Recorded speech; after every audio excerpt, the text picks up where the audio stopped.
I'm glad everyone's here. Thank you for watching. So I'm coming to you today because I did a post about seasonings and spices and the do's and don'ts. So I'm gonna come to you today about one of my favorite spices, which is salt. I love salt. I love everything about salt. I love how salt can help enhance the flavor that you've been trying to create. It can completely cancel something out. It can create its own flavor. So salt is the mainstay today. Now, the funny thing about salt is most people don't know this. You can't use one salt as all-purpose seasoning. Salt has so many different flavors, and depending on where it's harvested from, you can get a different flavor from the minerals that are in the water or how it's dried. So many different things. So I'm here to show you what some of my favorite salts are. So without further ado, let's jump right on in. Now, my all-purpose salt, and when I say all-purpose, I mean my traditional everyday salt, what I use in soups, stews, stocks, brines, not brines, but broths, or anything of that nature, is this brand, Del Destino. This is a Sicilian salt, and it's super amazing. It has no additives.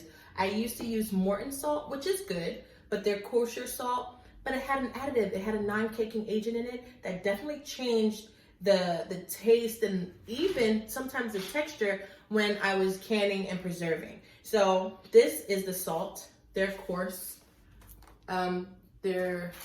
crystal salt, and I'm gonna show you in my hand. So now their coarse crystal salt right here, I use it for meats. If I want to have a nice crust when I'm making my ribeye steaks, it just melts into the meat and it helps provide that nice crust, a nice brown layer to seal in that juice, to seal in that flavor. And that's what you get with this. You get a very mild taste. It's not very salty or doesn't have that bite that you would have. It pairs with so much. So this is why this is my everyday. Now their finer crystal, I use this for all my baking needs. The finer crystals actually help in terms of incorporating completely with the flour. And this is why I have so much of it. So I only use this for baking. And if it says kosher salt, then I may use the coarse crystal, but most of the time it's interchangeable. It just needs, you would just have to do a larger amount. So, but all in all, it has worked for me. And the next thing in finishing, people don't know this, but sometimes you could just do a little finishing salt, and that's where these two lovely guys come in. So I have my Nadir salt. This is an Icelandic salt. It's very clean and crisp tasting. It's amazing. I make salted caramel with this and I put that on top. If I'm doing brownies, if I want to do a little salt on my brownies, or anything that requires that extra oomph of salt, I use this salt. Now, please do not cook with this. So for this small box, I paid about 18 bucks. And why would you want to waste it? This salt doesn't do well in cooking. It's just going to melt away and the flavor is going to be very flat, and you're going to wind up using a quarter of the box for your broth instead of just using one of these. So only for finishing.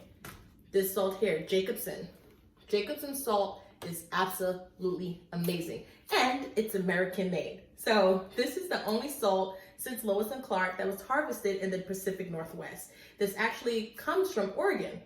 The salt is harvested, it's old school, no additives, and with this salt, you get like these big hunk of flakes that I also use this for baking. I put that on my salted caramel, dulce de leche, or I make avocado toast. I have a picture of it. I sprinkle a little bit of Jacobsen salt. My churros, I sprinkle some Jacobsen salt on it, and it just gives that pow flavor. I love it. Now, if I want to do the heavy lifting, instead of using all my great salts in small quantities, these bad boys come into play. So this is Pakistan, pink Himalayan salt is a Pakistani product. But this salt right here was packaged in Australia, a long way from home. But rock salt is used in copious amounts if you want to create a brine, if you want to make a salt crust on a fish and bake it, you would use rock salt typically.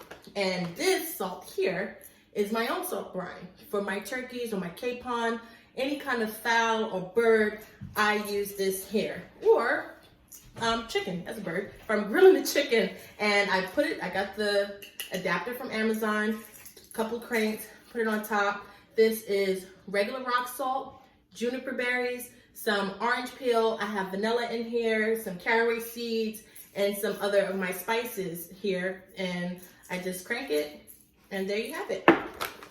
Rock salt. Remember that. Copious amounts of rock salt, baking every day, finishing. Now for the next flavor, I have my violet salt. This is violet salt because it's infused with red wine grapes.